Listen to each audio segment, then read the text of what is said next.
Breaking news Tirupati corporation లో కూటమికే YCP కార్పొరేటర్లు మద్దతు తెలుపుతున్నారు. డిప్యూటీ మేయర్ పదవికి బరిలో కూటమి వైసీపీ అభ్యర్థులున్నారు. టీడీపీ నుంచి మునికృష్ణ, వైసీపీ నుంచి 42వ డివిజన్ కార్పొరేటర్ లడ్డూ భాస్కర్ ఈ పోటీలో ఉన్నారు. ఉదయం 10 గంటలకు ప్రిసైడింగ్ అధికారి శుభం బన్సాల్ ఆధ్వర్యంలో ఎన్నిక జరగనుంది. కార్పొరేషన్లో 48 మంది కార్పొరేటర్లు వైసీపీ నుంచి గెలిచిన వాళ్లే. ప్రస్తుతం 3 స్థానాలు ఖాళీగా ఉన్నాయి. ఎక్స్ అఫీషియోతో కలిసి మొత్తం సభ్యులు 50 మంది ఉన్నారు.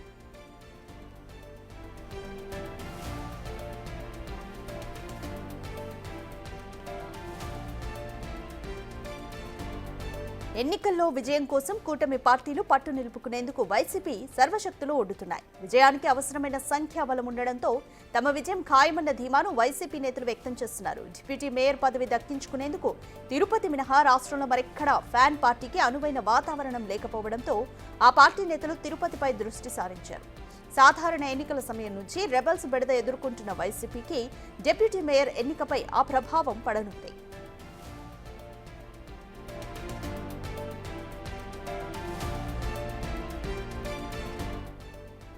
వైసీపీ నేత మాజీ ఎమ్మెల్యే కరుణాకర్ రెడ్డి కుమారుడు అభినయ్ రెడ్డి రాజీనామాతో ఖాళీ అయిన డిప్యూటీ మేయర్ పదవి తిరిగి దక్కించుకునేందుకు వైసీపీ తీవ్ర ప్రయత్నాలు చేస్తోంది.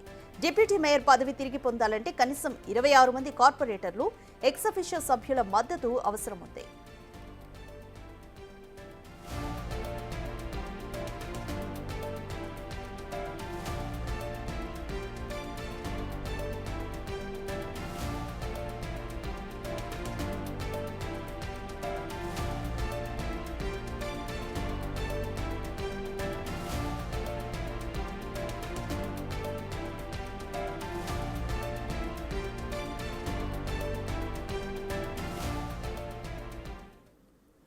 మోర్ డీటెయిల్స్ మా ప్రతినిధి దామోదర్ ఫోన్ లైన్ లో అందిస్తారు.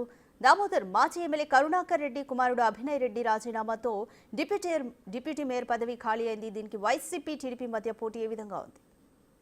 ప్రసన్న, తిరుపతి నగరానికి సంబంధించి డిప్యూటీ మేయర్ ఎన్నిక ఈ రోజు ఉదయం 10 గంటలకు ఎస్వి సెనేట్ హాల్లో జరగనుంది. అయితే దీనికి సంబంధించి క్యాంపు రాజకీయం నడుస్తున్న నేపథ్యము, మరోవైపు ఏదైతే బలవంతంగా తెలుగుదేశం పార్టీ ఏదైతే కూటమికి సంబంధించిన నాయకులు తమ కార్పొరేటర్లను కిడ్నాప్ చేసి ఇంట్లో ఉంచారంటూ వైసీపీ ఆరోపణలు చేస్తుంది. ఈ నేపథ్యంలో రాత్రి చిత్తూరులో క్యాంపులో ఉన్న వైసీపీ కార్పొరేటర్లను భూమన అభినయ్ రెడ్డి తాను నేరుగా వెళ్లి తీసుకుని వచ్చినట్లు సమాచారం. దీంతో పాటు తిరుపతి నగరంలో కూడా కొంత హడావిడి జరిగింది. రాత్రంతా ఈ హడావిడి నచ్చిన పరిస్థితి. మొత్తం మీద అయితే తెలుగుదేశం పార్టీకి సంబంధించిన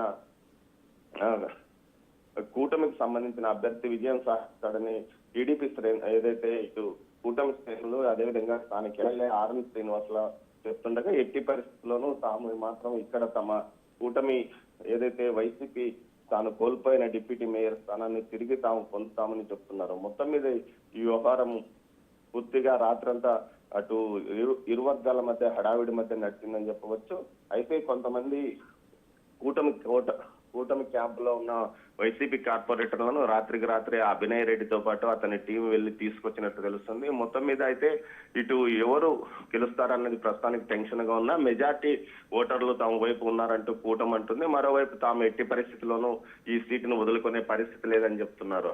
అయితే దీనికి సంబంధించి ఉదయం 10 గంటలకు తిరుపతి ఎస్వి యూనివర్సిటీ సెనేట్ హాల్లో ఎన్నిక జరగనున్న నేపథ్యం, గతంలో ఎవరైతే ఇటు భూమన్ కరుణాకర్ రెడ్డికి అత్యంత నమ్మకంగా వ్యవహరించిన కార్పొరేటర్లు సైతం అటు కూటమి వైపు మద్దతు తెలిపారు. కానీ చివరి నిమిషంలో వీరంతా తమకు అనుకూలంగా ఓటు వేస్తారంటున్నారు. వైసీపీ తరఫున లడ్డూ భాస్కర్ 42 డివిజన్ కార్పొరేటర్ లడ్డూ భాస్కర్ ను అభ్యర్థిగా ప్రకటించిన నేపథ్యం, మరోవైపు కూటమి నుంచి తెలుగుదేశం పార్టీ నుంచి గెలిచిన ఒకే ఒక్కడు ఆర్సి మునికృష్ణకి అవకాశం ఉంటుందంటున్నారు. అయితే నరసింహచారి కూడా బరిలో ఉండే అవకాశం ఉందని చెప్తున్నారు. మొత్తం మీద అయితే ఇప్పటి వరకు కూటమి తన అభ్యర్థిని అధికారికంగా ప్రకటించలేదు. మరోవైపు వైకాపా ఎట్టి పరిస్థితుల్లోనూ తమ విజయం ఖాయమని చెప్తోంది. Prasanna, right Damodar, deputy mayor పదవిని తిరిగి పొందాలంటే కనీసం 26 మంది కార్పొరేటర్లు, ఎక్స్ అఫీషియో సభ్యుల మద్దతు అవసరం ఉంది. అయితే వైసీపీ ఈ గెలుపుకు సంబంధించి ఏ విధంగా ధీమాగా ఉంది? రాధిక, ఏదైతే రాత్రి జరిగిన పరిణామాలు చూసుకుంటే కూటమి తన వ్యూహంలో ఫెయిల్యూర్ అయిందా అని చెప్పవచ్చు. ముఖ్యంగా ఏదైతే కూటమి మొదట్లో పోటీ చేయకూడదని భావించినప్పటికీ ఏదైతే వైసీపీ నుంచి వచ్చిన కార్పొరేటర్లు నేరుగా తాము మద్దతు పలకడంతో వీరు దీంతో పాటు మంత్రి అనగాని సత్యప్రసాద్ తిరుపతి పర్యటన సందర్భంగా నేరుగా పలువురు కార్పొరేటర్లు టీడీపీ ఏదైతే కూటమికి మద్దతు పలుకుతున్నాం అంటూ వారే రావడము. అయితే నిన్న రాత్రి జరిగిన పరిణామాలు ఏదైతే క్యాంప్ రాజకీయాలను సక్రమంగా నిర్వహించుకోకపోవడము, కూటమిలో తెలుగుదేశం పార్టీ కొంత విముఖంగా అంటే తెలుగుదేశం పార్టీకి సీనియర్ నాయకులు అయితే ఎవరైతే పార్టీకి సంబంధించిన జిల్లా తిరుపతి నాయకులు కొంత విముఖంగా ఉన్నట్లు కూడా సమాచారం. మొత్తం మీద 8 నెలల కాలానికి ఎందుకు అప్రతిష్ట తెచ్చుకోవాలన్న కోణంలో కొంతమంది ఉన్నారు. మొత్తం మీద అయితే ఇది రసవసగా అయోమయంగా కూటమిలో నడుస్తుందని చెప్పవచ్చు. ముఖ్యంగా 27 మంది మద్దతు తమకుందని ఎమ్మెల్యే అధికారికంగా ప్రకటించాడు. ఎక్సెప్ట్ సభ్యులతో సహా కలిసి 27 మంది ఉన్నారు. మరో 4 కూడా తమకు ఓటేస్తున్నారు. మొత్తం 31 మందికి పైగా తమకు మద్దతు ఉందని ఏదైతే అటు అనగాని సత్యప్రసాద్ ఎదుట ఏదైతే కూటమికి సంబంధించిన నాయకులతో పాటు ఎమ్మెల్యే కూడా చెప్పిన విషయం. అయితే రాత్రి జరిగిన పరిణామాలు, రాత్రి ఎక్కడైతే చిత్తూరులో క్యాంప్ లో ఉన్న వైసీపీ కార్పొరేటర్లను మాజీ డిప్యూటీ మేయర్ అభినయ్ రెడ్డి అక్కడికి వెళ్లి వారిని తీసుకొచ్చేటట్లు సమాచారం. దీంతో పాటు కొంత గొడవ పోలీస్ స్టేషన్ వద్ద కూడా గొడవ చోటు చేసుకుంది. ఈ నేపథ్యంలో ఎలా జరుగుతుంది ఎన్నికలు అన్న విషయం మీదనే వేచి చూడాలి. మొత్తం మీద అయితే చేతులెత్తి అభ్యర్థిని ఏదైతే డిప్యూటీ మేయర్ ని ఎన్నుకునే అవకాశం ఉంది. ఈ పరిస్థితుల్లో విప్ కూడా ఇప్పటికే వైసీపీ జారీ చేసిన పరిస్థితి. కూటమిలో ఏదైతే వైకాపా కార్పొరేటర్లు చేరతామనేది స్వచ్ఛందంగా వెళ్లిన సందర్భంగా కూటమి నుంచి స్పష్టమైన హామీ రాని నేపథ్యంలో ప్రస్తుతం ఈ ఎన్నిక మాత్రం కొంత టెన్షన్ గా మారింది, ఎవరు గెలుస్తారని. అయితే కూటమి మాత్రం ధీమాగా ఉంది. తమ అభ్యర్థి తాము ఎవరిని ప్రతిపాదించడమో ఆ అభ్యర్థి ఖచ్చితంగా గెలుస్తాడంటూ కూడా చెప్తున్న పరిస్థితి. మొత్తం మీద అయితే వైకాపా తన అభ్యర్థిని అధికారికంగా ప్రకటించింది. అదేవిధంగా విప్ కూడా జారీ చేసిన పరిస్థితి. మొత్తం 50 ఓట్లు ఉన్నాయి. ఇందులో 3 ఎక్సెప్షన్ ఏదైతే ఎంపీ ఎమ్మెల్సీ వైసీపీ వారు కాక ఎమ్మెల్యే మాత్రమే కూటమికి సంబంధించిన వాడు. ఇటు ఇంకా ఎన్నికల ప్రకారం 47 మొత్తం ఉన్నాయి. మిగతా 3 చోట్ల ఖాళీ ఉన్న పరిస్థితి. మొత్తం మీద 50 స్థానాలకు సంబంధించి 26 ఓట్లు ఎవరికి వస్తే వారు గెలిచే అవకాశం ఉంది. ఈ పరిస్థితుల్లో 2 వర్గాలు గెలుపు తమదే అన్న ధీమాతో ఉన్నాయి రాధిక. రైట్ దామోదర్, ఇప్పటికే వైసీపీకి రెబెల్స్ బెడద ఉంది, ఎదుర్కొంటుంది ఆ పార్టీ. మరి డిప్యూటీ మేయర్ ఎన్నికపై ఆ ప్రభావం ఎంత మేరకు ఉంటుంది?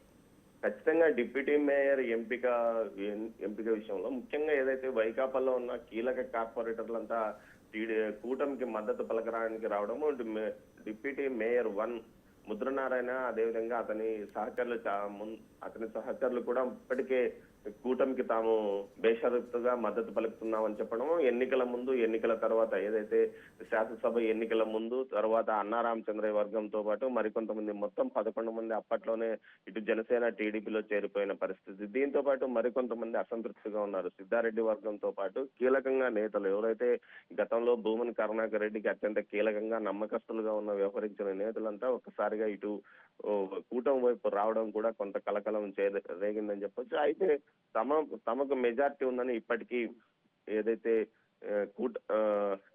వైసీపీ నేతలు చెప్పుకుంటున్న పరిస్థితి. భూమన్ అభినయ్ రెడ్డితో పాటు అదేవిధంగా కరుణాకర్ రెడ్డి గెలుపు తమదేనని కూడా చెప్పుకుంటున్నారు. ఇప్పటికే ఒక అభ్యర్థిని మార్చివేశారు. ముందు శేఖర్ రెడ్డి అనే అభ్యర్థిని ప్రకటించారు. కానీ తాను స్వచ్ఛందంగా ఈ పోటీ నుంచి తప్పుకుంటున్నట్లు, పార్టీకి పదవికి రాజీనామా చేస్తున్నట్లు చెప్పిన నేపథ్యం తర్వాత జరిగిన పరిణామాలతో లడ్డు భాస్కర్ ను వైకాపా అభ్యర్థిగా ప్రకటించారు రాధిక. మొత్తం మీద ఈ వ్యవహారం మాత్రం కొంత కూటమి ప్లానింగ్ ఫెయిల్యూర్ గా కూడా కూటమికి సరైన వ్యూహం లేకుండా ఎన్నికల్లో ముందుకు వెళ్తుందా అన్న విషయం కూడా బయటపడే అన్న కోణంలో కూడా ఇప్పుడు చర్చ నడుస్తుంది రాధిక. Thank you Damodar.